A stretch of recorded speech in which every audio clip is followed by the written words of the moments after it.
Welcome back to the Charismatic Voice, where we go from opera to metal music festivals. And I attended my very first metal music festival this year, August of 2021, with Bloodstock. I'm sure many of you are wondering, how in the world did this happen? Basically, I was in this Twitch stream with Grant from Unleash the Archers. He's an amazing musician. And some of the Bloodstock organizers were there.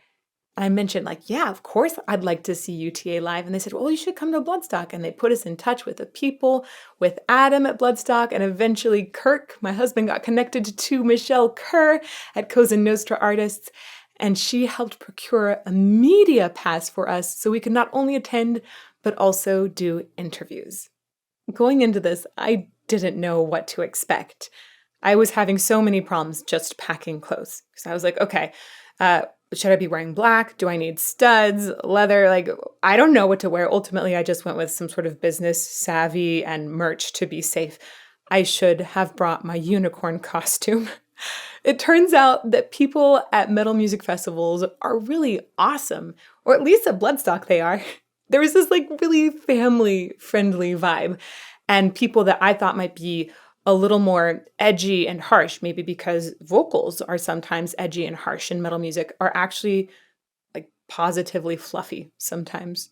And so it was so much fun going into it and seeing just a wide range of people there that were happy and laughing and friendly.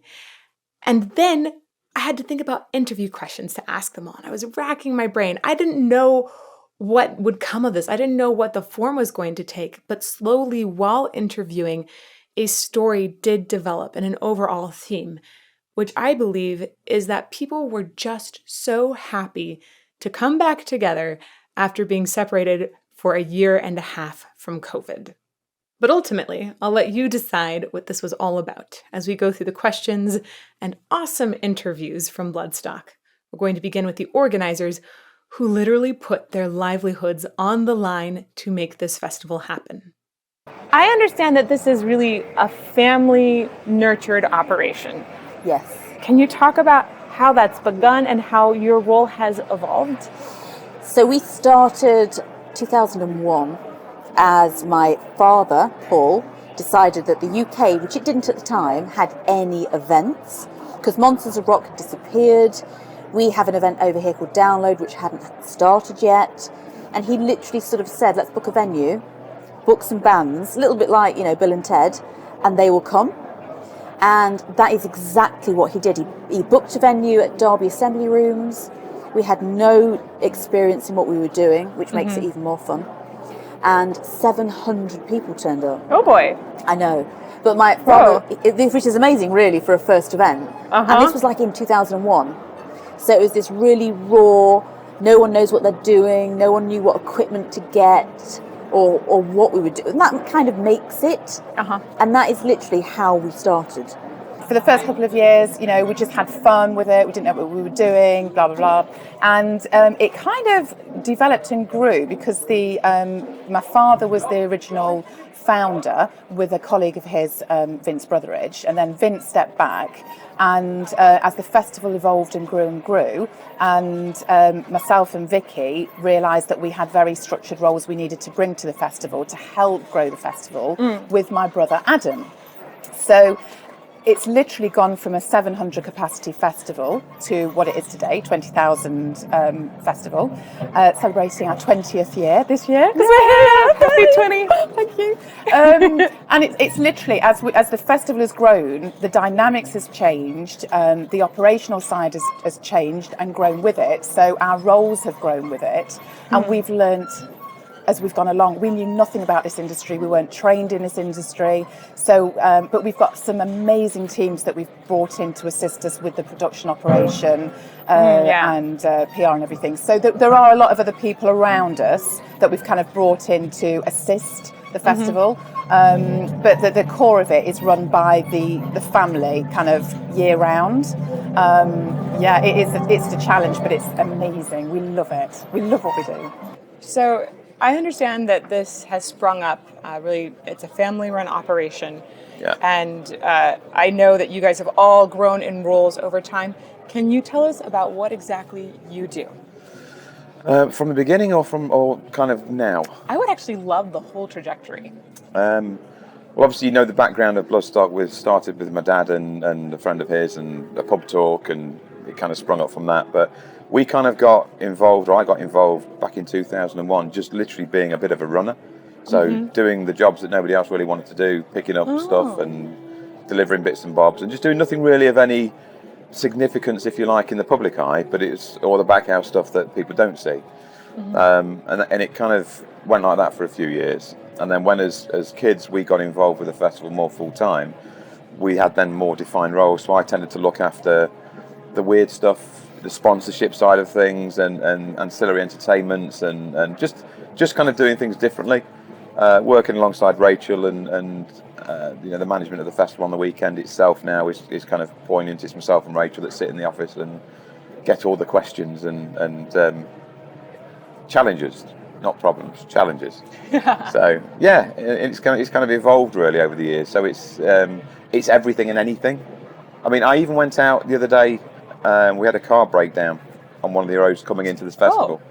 And we just got a phone call from Highway saying there's a car broken down, the traffic's backing up for miles, and it was a caravan coming here. And we didn't know that at the time, so I went out in my car and ended up towing it back in. Wow. So, we do everything, anything. So you're like the mastermind, essentially, is what I'm hearing. If there is a problem, you solve it. We solve it collectively, but usually, I get the short straw to go and, go get take on care with of it. Deal with that, yeah, make that go away. Learn on the go. Yes, 100%. Wow. Okay, and then experience has taught you tons to go with that, I'm sure. I mean, we've had so many faux pas, but that makes it, because without the disasters and things that have gone wrong, and we're still learning now, you're not going to 100% get it right. One of the things that I feel is most impressive about being here is that it is a huge festival, 20,000 people, right? But it still feels really friendly and homegrown, and you feel that family value that has been brought to it. Like, it's very independent. Yes. Yeah. And I would love to know how you think you've been able to uphold that value going from 700 people to 20,000. I think that's come around from, over the years, we've always been connected with the fans. We don't shy away. We're not in an office somewhere that nobody knows you, or, when you become faceless as an organisation and you're just a name and a brand, I think you can lose that connection with your audience. Yeah. So we've worked very, very hard over the years of staying connected. So anything that we do as a festival, if we're speaking about something, it's Bloodstock. It's not just the festival. It's myself, it's Vicky, it's Rachel, it's Paul. We actually go out there and have that communication. On the weekend, we muck in and we do what we need to do with the crews or with anybody else that's needing help. We're out amongst the fans. We talk to the fans, make time for everybody. We're no different. We're all the same. We just do different jobs. And we just sort of make sure we keep that connection solid. And I think the fans really love that, because they can put a face to the name. And if I say something's going to happen, or Rachel says something's going to happen, we're saying it. So it's not just a statement that goes out. They can feel that connection. And I think it's important that we keep that, and don't lose sight, no matter how small or how big an event is, that connection is the most important thing you've got. Okay, well, that actually brings us to a really great question, which is, how has it been dealing with COVID? Like, how has that affected preparation for Bloodstock this year? Horrendously. It's not just COVID, it's the whole roller coaster of everything. It's the fact that every country has handled it differently. So when you're trying to organise an event, you've got the UK split into the different, Wales, Scotland, England. So the rules are different between. It's not straightforward. So England were coming out of lockdown before, say, Wales or Scotland. You've then got to fly bands in, the quarantining, bands not being able to leave their country to come to England and vice versa. It's horrendous. But we've got to find a way through this. If there's anything we can do to get the event to go ahead, we've got to find a way. There's no event cancellation insurance in place, so the financial risk then it becomes really serious, because we're not corporate, we're not backed by anybody. It's our houses on the line, it's our own, family business on the line. It's so that's very scary. Of course, Finally being together again meant that a lot of bands had to brush up on those skills because they hadn't been able to perform live for a year and a half. So I asked them about what they did to prepare for Bloodstock on this occasion and how that might be a little bit different from when they are preparing for a show versus a festival. And I wanted to also ask them about those moments when maybe they're not feeling 100%, what they do to still ensure that they have a fantastic performance. How does preparing for a festival like Bloodstock differ from preparing for one of your own shows or a music video? It differs in the fact that logistically everything is all over the place. So the gear's in one place, your car's there, your clothes are here, you're on at a certain time, you can only be at the stage at a certain time, and it's kind of like a rush in a way. At your own gig, it's like you turn up, set your gear up, and you sit down for 8 hours, and that's about it. Festival where there's people to see every kinds of bands, you know. Maybe they've never heard of you, maybe they're not even into you, but you need to persuade them to watch you and to stay interested and maybe start following your band. So it definitely involves more preparation, I think, preparing for a festival. Yeah, so you feel like an additional pressure, essentially, to appeal to a wider audience. We spent a lot of time practicing our setup because we knew we only had 15 minutes to get in and get on stage and be ready. Otherwise, that would eat into our stage time. So in practices, we've been spending ages setting up, setting down, setting up and setting down. It's really boring. To like a stopwatch. I think that the preparation for this one has been completely different to how we usually would, because again, it's been so long. So literally every band is trying to make it as special as they can, because everyone's like, yes, we're back. Yep. So everyone's doing a little bit here, a little bit there. Like, we've got backing singers that we wouldn't usually do. We were going to bring big old smoke grenades and wave them around, but I think the health and safety people sort of went no. So, as a vocalist, we're human, and sometimes we get sick. Sometimes you don't sleep well the night before. Whatever it is, it's going to affect your voice. There's no way around it. I want to know what you do when your voice might not be 100%, but how do you ensure that you still deliver a great show? Staying hydrated is my number one. Drinking enough is very important, and I warm up. I also try to drink some hot herbal teas before I go on stage if I know that my voice is suffering a little bit. And I think all of that combined makes you perform better, because your voice is kind of warmed up. Not talking as well. Trying not to talk. This is the hardest one, especially if you're on tour. But yeah, not talking, drinking a lot, and warming up. I think these are my main things that I do when I know my voice is not really feeling that well. It really sounds like you follow what opera singers follow, I think. And not everybody does that, and there's still some people that do fantastically well. But you just outlined like an opera singer regime, essentially. Yeah. It is hard. I mean, I know when it's like, I always think, I know drummers, guitarists and everything, they've all got, like, drummers have to be exceptionally physical and that, but I always think, I wish I was a guitarist, because if I felt ill, as long as my hands work, I'm fine. Yep. But to go out there and do your vocals, it's a different thing, and I sometimes find it just going out there for me and doing it, if I feel ill, I kind of feel better afterwards, and I think it's with all the energy, screaming, you get, it kind of sweats it out here a bit. But I think the worst I've been, I've probably had a few Lemsips and some energy drinks just to keep me energy up, I guess. I guess it's the whole energy thing. So it's not probably what's best advised and wouldn't be great for like proper singing.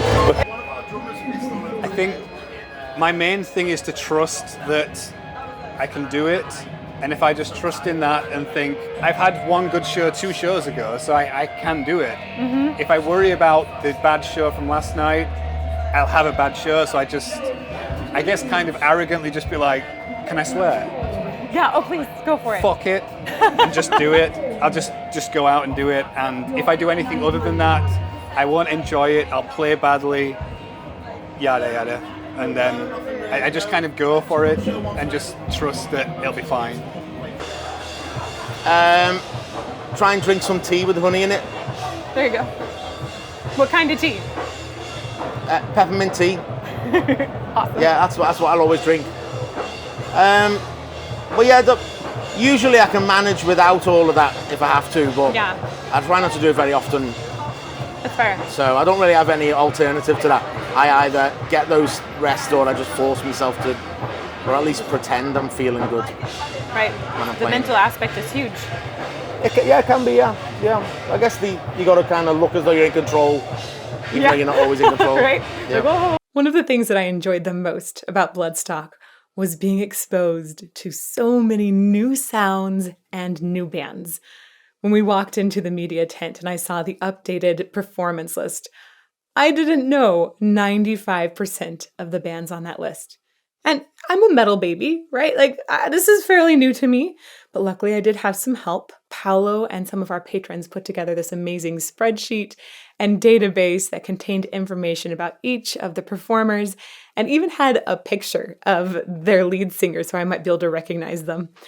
But writing only goes so far. I feel like if you're going to know about a band, it's a really good idea to know which song to listen to get an essence of what their sound may be. So I asked them. If someone doesn't know your band, what one song would you recommend to represent your sound? Acapella videos and acoustic videos just to see. Power Rangers? Yeah, I'd say so. Yeah. I'd say so. Yeah. So you got our spin on Power Rangers. It's off the new album, Master of the Universe. Yeah. It's definitely kind of encompasses what we do. So yeah. It's like high speed, melodic, fast punk rock. So, but it's obviously a song that's well known to everyone. Great harmonies?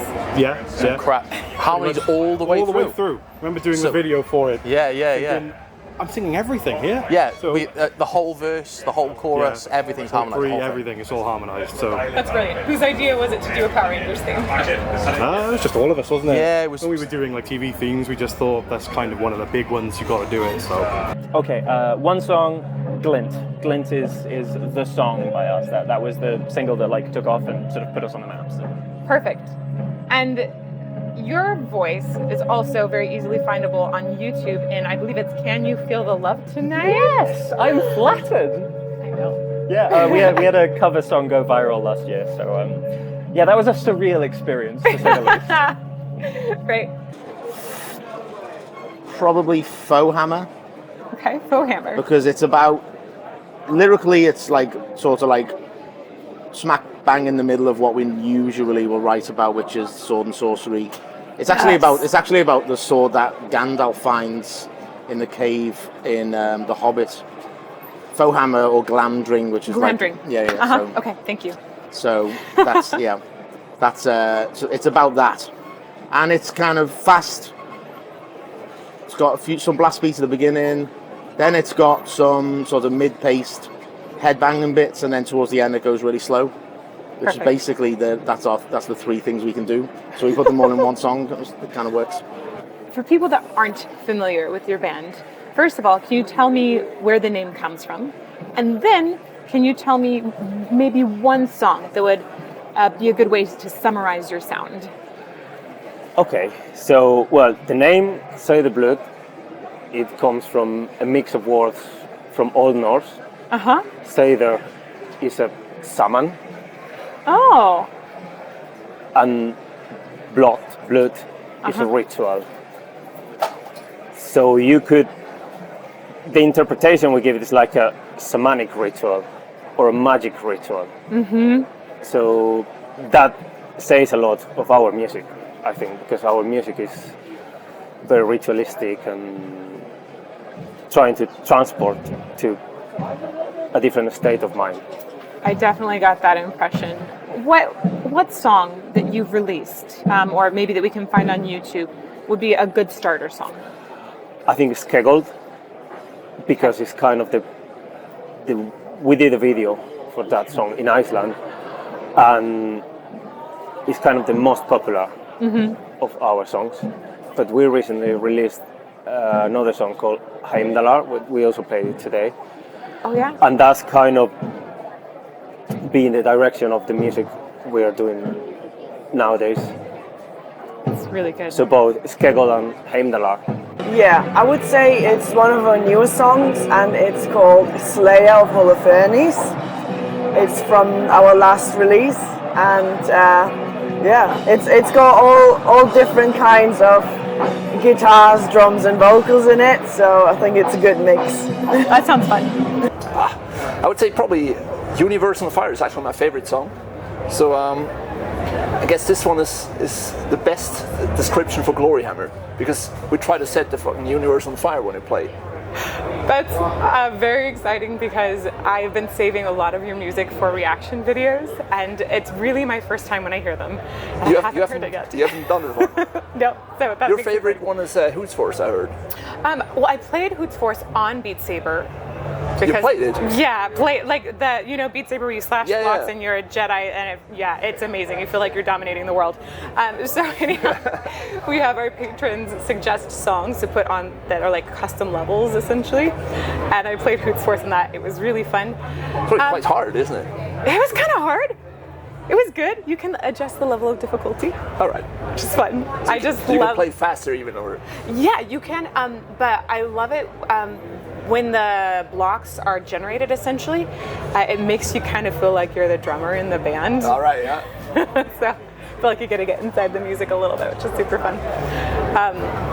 Which one do I like best, though? I mean, I always have the Unicorn Invasion of Dundee stuck in my head now. So I don't know if that's my favorite, but it's the stickiest. Yeah, I mean, it was the first song I heard of Gloryhammer, and it was probably the reason I actually joined the band. Oh.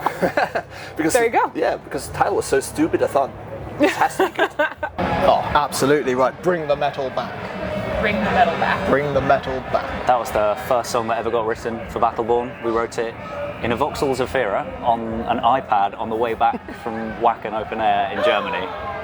So we were quite sad there's no more metal. And then we were like, we can write a song about this. And we ticked off all the things like key change, stupid bit like the chorus, the crowd chant back at you, and set it loosely in a Skyrim theme, and it worked. And then when we released it, the fans loved it.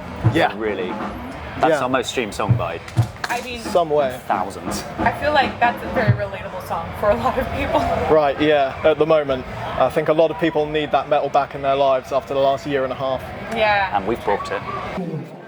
Well, that's complicated because the new album, I became the vocalist, and previously my brother was the vocalist who left the band. So the older stuff has a more melodic edge, but I have a less melodic edge, even though I can sing melodically. So I'd say for how the band is now, if you listen to Hell Unleashed, the title track of the new album, that would give you a really good idea of what we do. That was such an awesome answer. Thank you. Now, if you know me at all, you know that I am a total vocal nerd. And that means that I am intrigued by how performers prepare for that big moment. So I took advantage of being able to interview so many bands and vocalists to ask them, what do they do during that tension-filled moment before they walk out on stage? I'm really curious, before a show, everybody's got like a different pre-performance routine that they're doing. Opera singers get fussy, and we're like, hey, I want 30 minutes, I want a steamer in my dressing room. Gotta be careful about what I'm eating. But that isn't necessary for a lot of people. You obviously sing really well, so can you tell us what you do?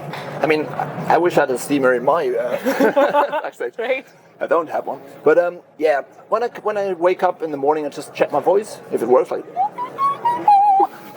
with some vocal exercises. And then when I know it works, I'm calm down and say, yeah, I'll be fine tonight. Besides that, I just drink a bit of water and eat some non-acidic food. Yeah. That's about it. Can you tell me about the vocal exercises you do to check? Actually, I always do some random stuff that comes to my mind, and I sing notes that make no sense, basically, and also vocals that make no sense, like lyrics that I just make up. And people that are standing around me always say, "What the fuck are you doing?" You're like, ooh. But I think you know that. right? Oh yeah, I think I know that pretty well. I've had a lot of weird looks in my life. Yeah, something like that. Yeah, exactly. I don't do that much of the classical exercise, I think. It's just random singing, and it's probably not the best exercise as well, but I guess you could actually teach me some. Well, ultimately, like, whatever works for a person. Exactly. It just has to work for the show, right? Yeah, and so that's one of the reasons I find it so fascinating to get to talk to people like you and learn about what you do, because you sound great. Thank you very much. Appreciate it. I try to avoid drinking caffeine before I play. That's not something I've done much in the past, but I've noticed that it actually dries my throat and my vocal cords out. So I try to avoid drinking caffeine. I might have a coffee in the morning, but nothing after that until I've played. What else do? I try to limit talking as well. And I forgot what the actual question was. Oh, pre-performance routine. So, like, especially in the couple hours right before, you know, what do your warm-ups look like? Because you've said you do warm-ups a couple times. So I do tend to do the Melissa Cross warm-ups. Yay! Okay, cool. Yeah. I came across Melissa Cross when I was way younger, maybe 10, 12 years ago, when I was playing in my first bands, and we were recording actually, and I got blisters on my vocal cords and I couldn't sing anymore. Like polyps? Not polyps, they were actual blisters, like the blisters you would get on your feet. Yeah.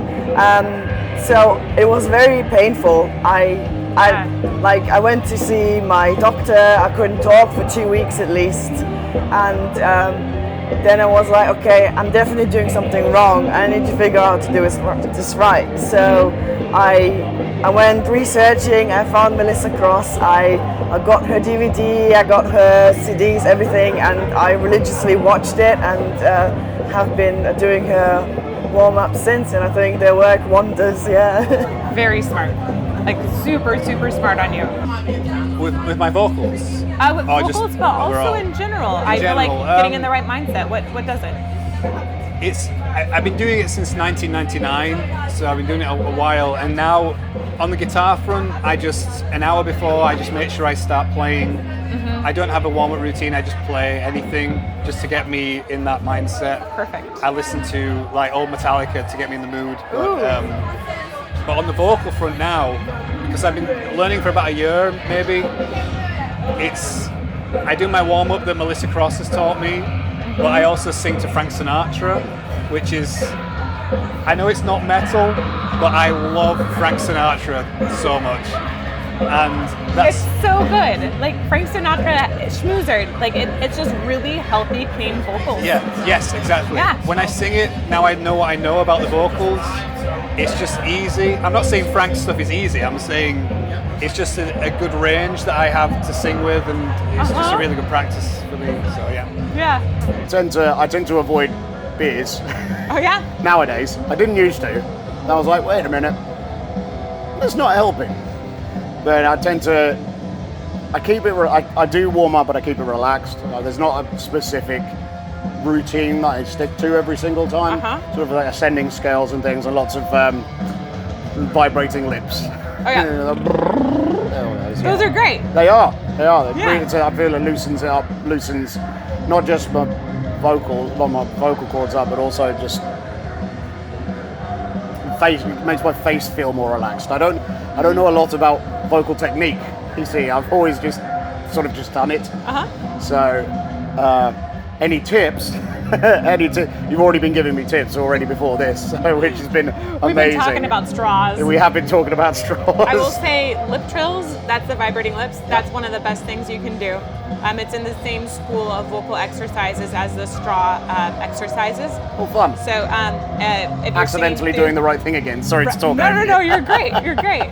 If you're lip trilling, you're letting a little more air past, so that air doesn't reflect as much. However, it can be really fun to play with a different vowel behind the lip trill, so you can like have an E, ah, right, which is really fun. Yep.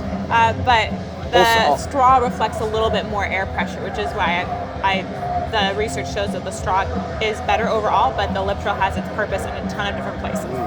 Anyhow. Forget about vocal technique. No, Sorry. no, that's fine. It's like I said, I've had my straws I've been in the campsite, just like singing into a straw. This feels. This is our first Not show. yet. Not Not yet. yet. Not I'm yet. sure we'll get some. But we got the plan. Before we go on, we'll sit in our van. We'll listen to the set. We'll also sit there, just play through it. I've got some vocal warm-ups I'm going to do. So once we've sat in the van together and run the set through, the boys will go and get themselves sorted. I'm going to have probably 10-15 minutes to myself in the van. I've got some vocal warm-ups. You know Melissa Cross? Oh yeah. So I do the Melissa Cross vocal warm-ups. Good for you. Yeah? Is that good? Is that good? Yeah. So yeah, I got those warm-ups to do. I've been doing them every day now, just on the sort of run-up. So I'll be doing those. I love hearing that. Seriously, I think she's awesome. Yes, I used their warm-ups a long time ago, probably 10-15 years ago in a band I was in previously, and nobody really knew she was then. Really, I love Every Time I Die, and I know she works with the vocalist from Every Time I Die. That's how I kind of got onto it, and yeah, so I did it then, and then as soon as all this started kicking off, I had to kind of revert back to that then. That makes sense. Yeah, you kind of basically go back and you invest in your instrument. Yeah. Like you can't really go buy a nicer version of it. You just gotta keep putting into it. Yeah. Yeah.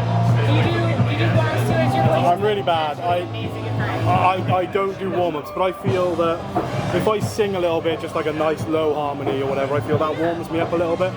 So I don't really. Like when I go for the high belters, then sometimes I'll sound like Mickey Mouse, or it'll just like.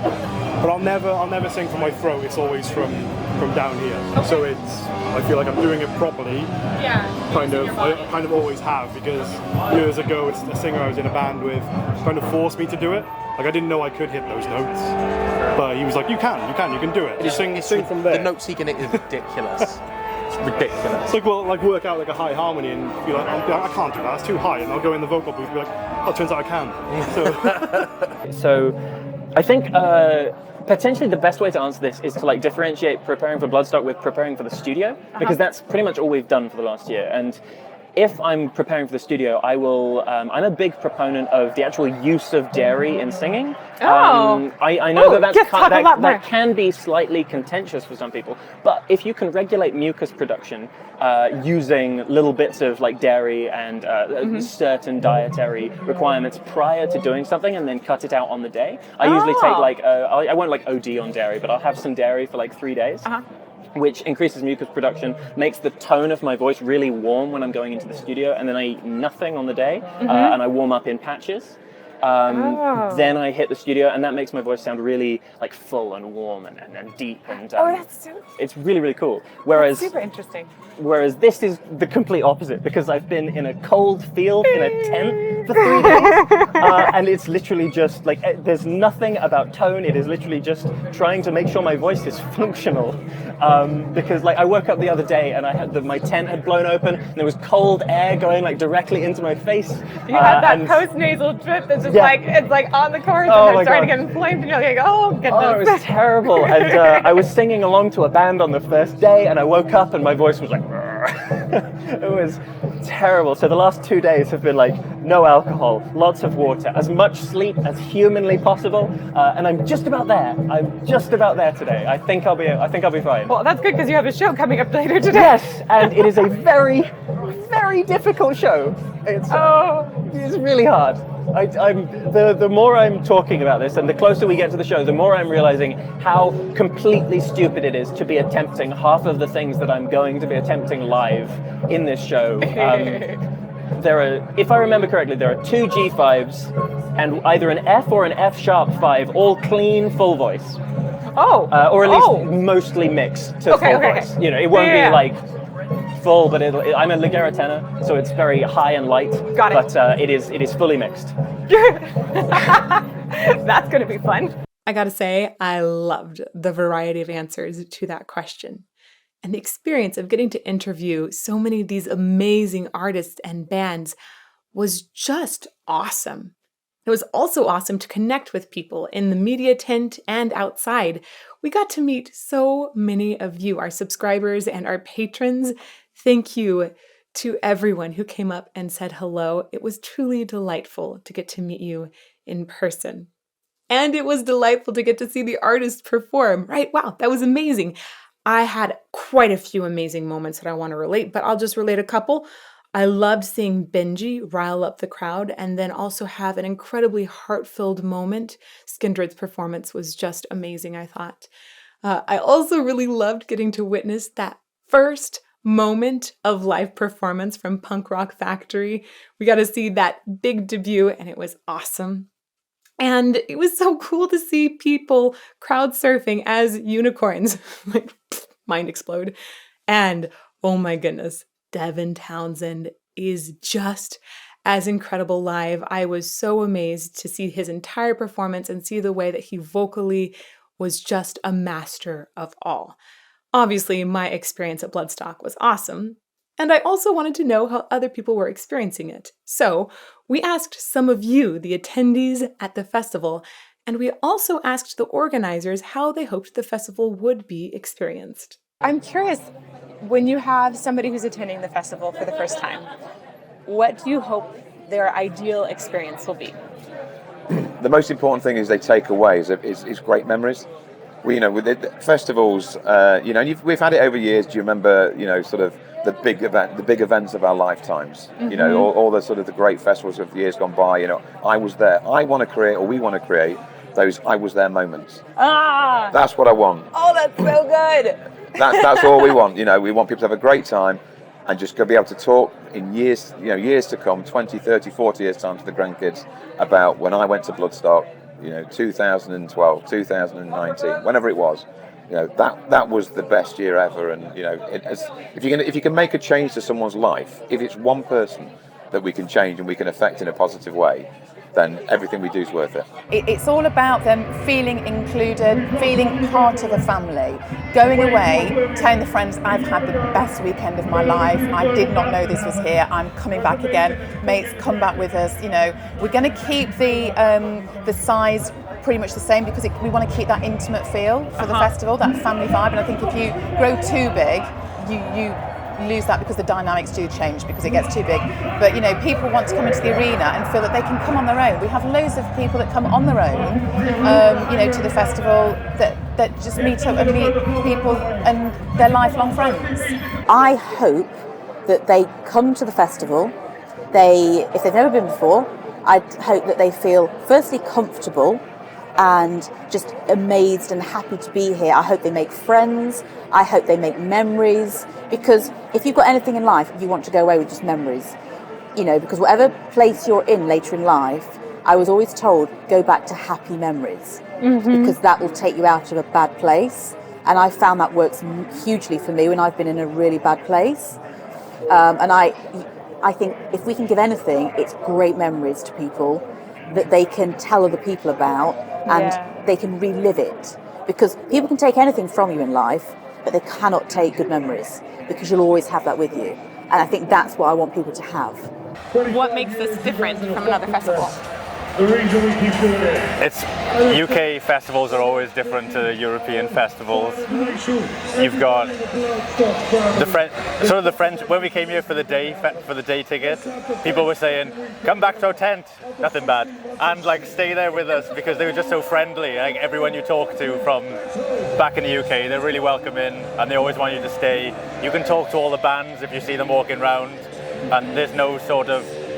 There maybe used to be elitism in sort of the metal music, but we don't see it anywhere we go to. We think everyone's friendly. It's small, it's friendly. I think the size of it compared to the caliber of the artists that come here is just amazing. I mean, the fact that you can kind of walk straight down to the front of the stage in 2 minutes, that's really different to some of the bigger festivals we've been to. So it's just really small, really friendly, and the music's been amazing. So this is my first Bloodstock.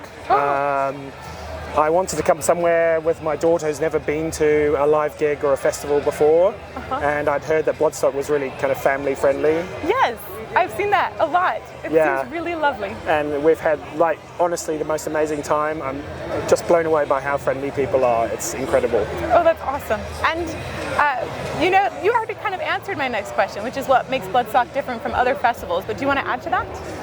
Yeah, you know, I think we came on the train and I said to my daughter, you know, you'll see a lot of people that kind of maybe look a bit scary, and they kind of like, they'll have scary makeup, or they'll be like big and they've got patches and they have things with rude words on. And I said, but actually, all of those people, although they look scary, they're actually genuinely nice people. I agree with that, 100%. It's a very, very kind hearts. Yeah, and I mean, just she's had the best time. You know, somebody came up a couple of days ago and just said, I've got all these like commemorative pics from Bloodstock. Would you like some? And she said, "Oh, I play guitar." So we said, "Okay, you can have some more." So you know, it's just amazing. It's really cool. You know, this might be the same answer, but I'm kind of curious. What do you hope the bands will take away? Like, what do you hope their ideal experience will be at Bloodstock? A connect with the fans. You know. Bands nowadays don't really make money from album sales in respect of buying across the counter. You know, the vinyls are gone, CDs are kind of gone, everything's downloading. And it's their only opportunity now or the main opportunity they have for earning money is to touring. You know, touring and shows and things like that.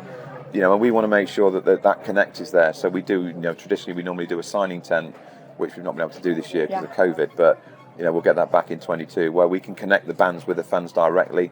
You know, and it's that closeness, and it's just that whole energy around that connect that the bands have with the fans. You know, that we want to keep alive. We don't want a remote connection. We want a personal connection. And I think festivals and shows, more festivals. I think festivals, bands and fans get a closer connect. If you do a show in an arena or something like that, there's a level of distance, and the fans go one way, the bands go the other. But at a festival, especially with a signing tent or whatever, or a VIP area, you can have that connect. And I think that's really important. That's so cool. That's been really cool for us too, when we're out in the VIP area, that there's just a lot of the bands that are mingling out there too. It's pretty neat. And the fans love that. You know, we want that closeness and that friendliness of that connect. So I've always said that I want the bands to come here, whether you are an unsigned band that no one's heard of, or whether you're headlining and you're the top band on the bill. I want every band to go away and feel special. We go out of our way to make sure that they are treated like kings and queens. It doesn't matter where you are on the bill. You know, we're attentive. We want the dressing rooms to be amazing, the food to be amazing. You know, I'm always going and speaking to the bands to say, you need anything, let me know. And I want them to walk away and go, we were treated so well. Because then those bands go and tell their other friends in bands, and the word gets out that Bloodstock really looks after people. That's good. I like that reputation too. I think you're building it. I like to think so. I hope so. Clearly, making new friends and connections at a music festival is one of the great perks of attending Bloodstock. And that's not just the case for the attendees. The bands also do a bunch of mingling. And so we asked some of them who they would like to collaborate with in the future. And also, just for fun, we asked who they would like to see in the future also performing at Bloodstock. Is there a band at Bloodstock that you would like to collaborate with in the future? This weekend's Bloodstock? Yeah. Ooh, I don't know. I mean, we love the guys out at Skindred. You know, we get on really well with them. That could be some weird collaboration. Yes. You think Fellowship? Fellowship. Why Fellowship? Oh, why not Fellowship? Fellowship were. Tell me what makes them great. Well, they were a band that they came out around the same time as us, another UK power metal band, and they're fantastic songs, really good vocalist, and like a bit too good, if I'm being honest. I do feel a little bit. Yeah. They've done really well as well. They have. They've got a huge, really dedicated fan base. Oh yeah. They're lovely guys. They're great guys. We met them in person for the first time at Bloodstock because we were camping in the artist area. We're camping right next to them. It's great. We didn't even know. Yeah. Yeah, we've been in contact since our EP, since our EP, a bit before, but it's so good to actually meet them and hang out. In terms of just like, we are like really good friends with the Battleborn guys, and we saw their set the other day, and they are so fun on stage. And it would be amazing for, like, we're planning a tour with them, so we're kind of already. Oh, good. We might. It depends on COVID and stuff, but like Yeah. that's kind of happening maybe, so that'd be great. Okay. But who else would you like to see featured at Bloodstock next year? Well, there were a lot of bands that were supposed to play this year, like, again, Merciful Fate, Dimmu Borgir, I think were playing, but they've played here before. Who would I want to play? That's the thing, I'm so out of touch. I'm out of touch because I go home, I listen to dad rock. I go home. If I go home, I'm going to go listen to Jethro Tull. There you go. How about Jethro Tull? Jethro Tull. I'd love Jethro Tull to play Bloodstock, but I don't think that'll happen. Or Blue Oyster Cult. That's something okay. like that. We had Frank Sinatra earlier. You reanimate Frank Sinatra. Right, I know. Hilarious. Well, not enough notice I wouldn't say, but my favorite band is probably Iron Maiden still. Oh, there you go. I've never met them in person. I'd really love to, but that's the one band that I really admire because Bruce Dickinson is just a great singer and also a great entertainer. Yeah. So I think that's my idol when I was a child. So I tried to sing like him. That's why I ended up in metal, I think. That makes so much sense. Like understanding your vocal styling and how you are on stage. That makes so much sense. It does, eh? Okay, yeah. So someday, Iron Maiden, Bruce Dickinson. I hope so, yeah. Maybe he can be our goblin one day. Well, I would say Heilung. Right. I mean, their performances are amazing. Or so I think if I asked the band, they'd go like Twilight Force or Sabaton, who are both fantastic bands. For me personally, it would be a band called Moron Police. Moron Police. They are my favorite band in the universe. They're like halfway between progressive power pop folk. That's kind of their like vibe. They do really weird songs with nonsense lyrics half the time, and they are just like they are. What's that? The hormone that makes you happy. I can't remember. Well, there's endorphins, oxytocin. Yeah. Is it oxytocin? Yeah. Whatever the one that makes you happy. Listening to that is like pure happiness. It just makes me just grin like an idiot. It's so good. Perfect. Yeah. So that. Perfect. Frank Sinatra. Oh wait. I'm a huge Metallica fan, but Metallica, they're pretty big, so I don't know. It'd be great to have Metallica here. I don't know if that can work out. I don't know, but I think everyone would just lose their minds if Metallica decided to play here somehow. So yeah. Yeah, that'd be nuts. Code Orange. Code Orange. Code Orange. Can you tell me a little bit about Code Orange? Code Orange is a band from Pennsylvania. Oh. They have been a hardcore band. They started off as a hardcore punk band when they were really young and they were still in school together. So they've been friends basically their whole life, and they have just progressed from that to just being a really interesting band. One of the most satisfying things for me when interviewing people is to relate to them as a singer and talk about our vocal nerdery, talk about how we make weird noises and what the life of a singer is, and also how that might have shaped our life overall. I want to start with something that we just briefly talked about before diving into a bunch more questions, which is you said that you got into a car crash when you were younger and then have since essentially had some vocal therapy, led you to a lot more singing and developed you as a singer essentially. Yeah, absolutely. So when I was 7, on Boxing Day, I was in a very serious car crash, made national news. A guy came down a slip road the wrong way at 90 miles an hour. I lost the skin on half my face. Wow. It was really bad, and I almost died. I was very, very touch and go. But as part of the trauma of that, I had PTSD for about a year afterwards, and I completely stopped speaking.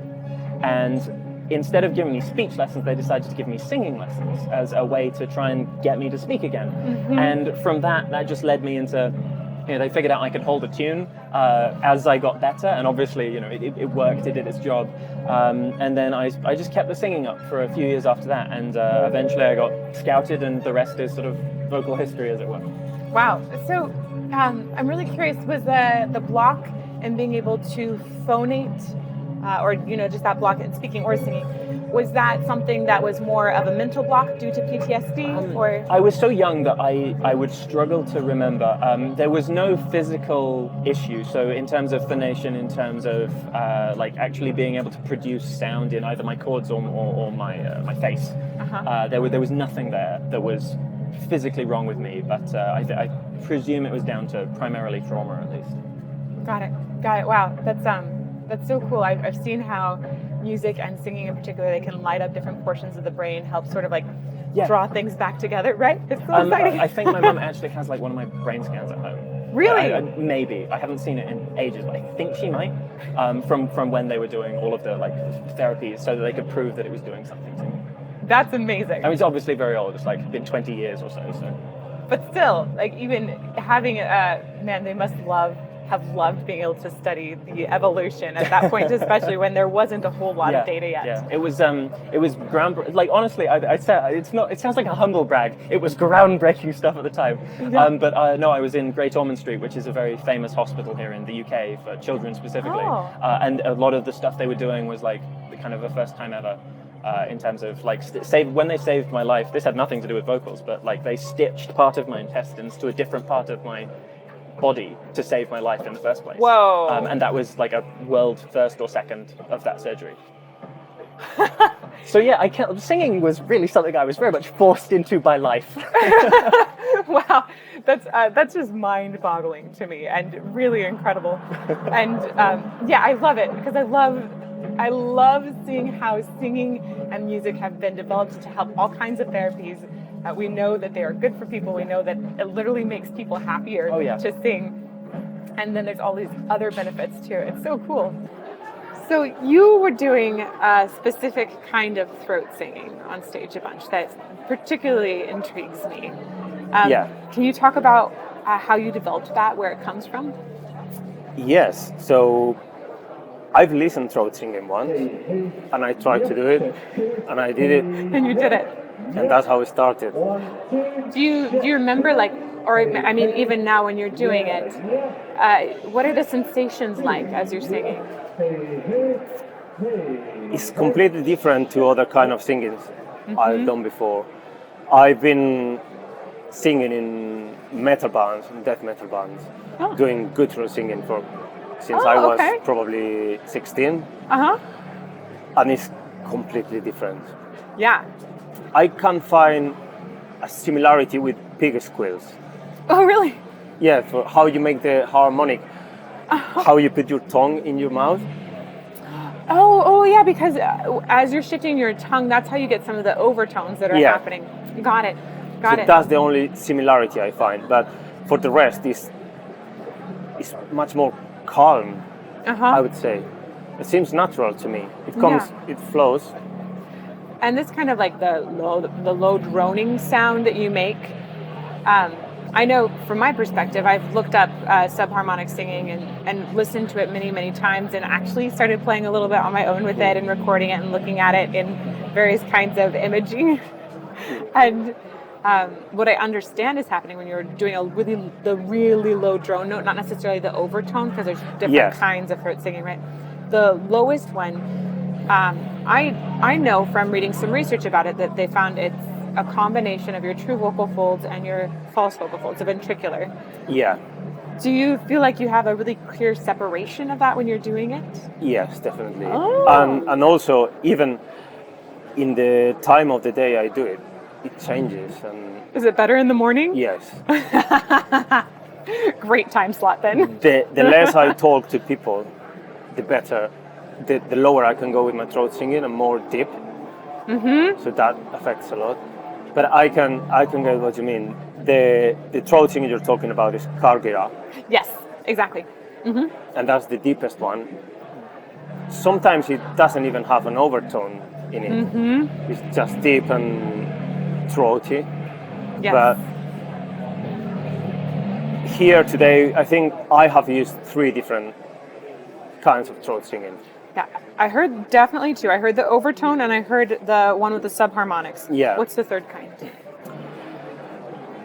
That's more like, I would say, like a two-one throat singing, something in the middle.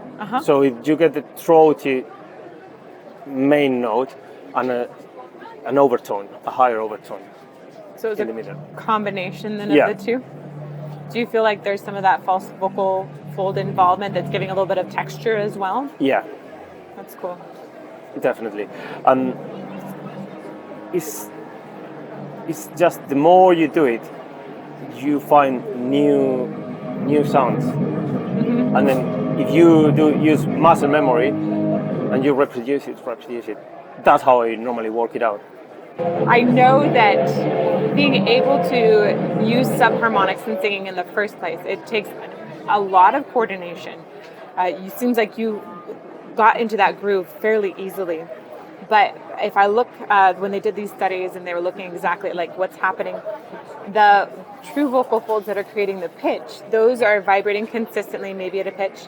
And what happens is the false vocal folds come together exactly half as much as the true vocal folds, which is crazy. Yeah. Like, that's insane. Yeah. How I would describe it is that in your throat you form a note, and then in your mouth cavity, another note appears when you do it.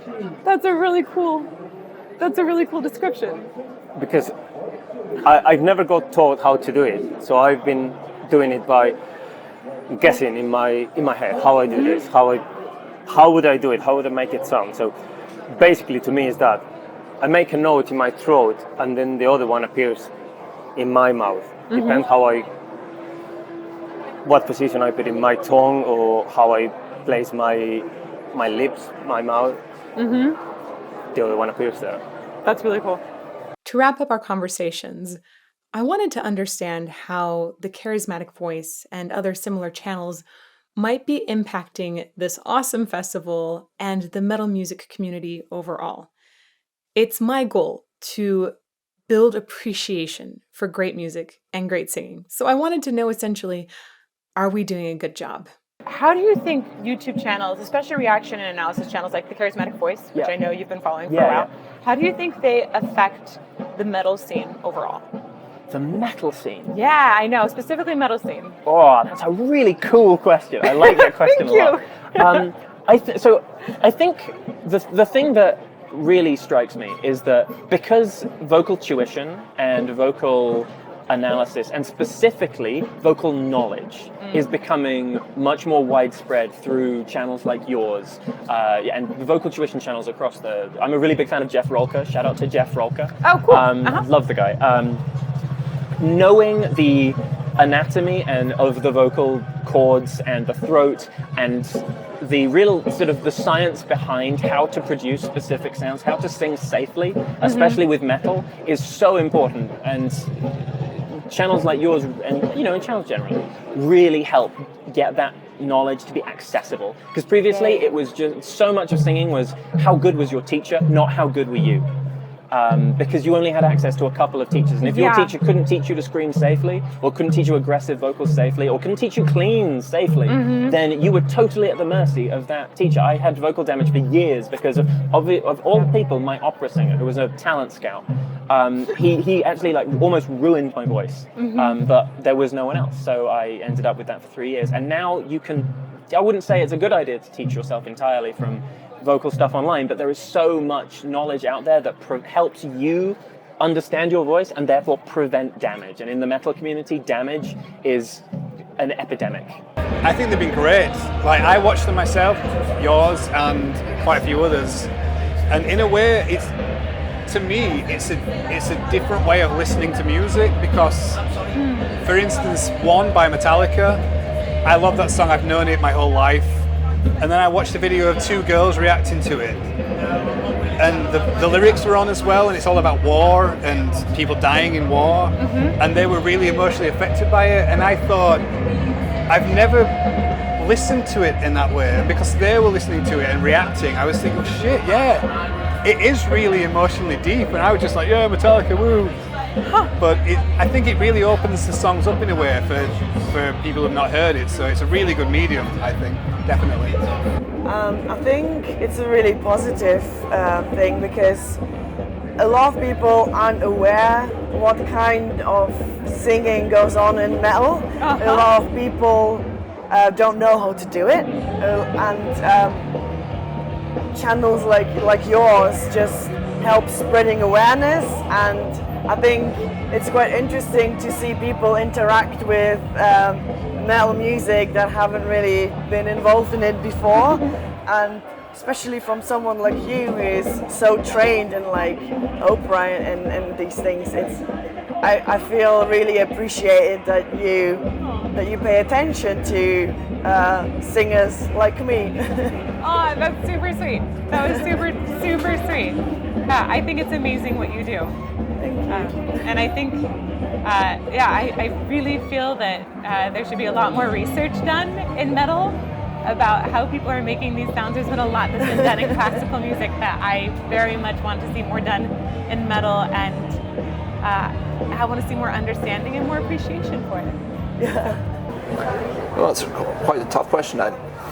For myself, I think I really like to watch videos where they talk about other singers. So because I'm a singer myself, I can always, see what they're trying to say and trying to understand how they sing. Because I'm not a teacher myself, so I just hear them sing and think, all right, this sounds really good, but I can't really tell why. And people like you who know the voice very well, I think, they can explain why it sounds good. Oh. So that's the reason why I like to watch it. But the whole metal community, I'd say, it's important that not just metal channels are doing metal stuff, but also channels who do general stuff. So other people who don't listen to metal usually would see bands that play metal, which will broaden the audience again. Perfect. Yeah, that's definitely something that's a big goal, is to just appreciate good music and good singing. Absolutely. Doesn't matter the genre. Yeah, it's always good fun to watch and to listen to good bands. Yes, exactly. It's funny, the first time I saw one of your videos, I went down to the comment section and you get the sense of, like, it's a real community of people who they want other people to share what they like, and that was reflected in the comments. People just so happy that somebody who's actually not from their scene has enjoyed something that they already have been enjoying for years. And I think there was a time where kind of metal kind of went out of vogue, and there was this like little core of die-hard people that were, and it feels like it's flourishing again. And so I think all of that helps. How do you see YouTube, and especially channels like the Charismatic Voice that are doing this reaction and analysis videos, how do you see that impacting the metal scene overall?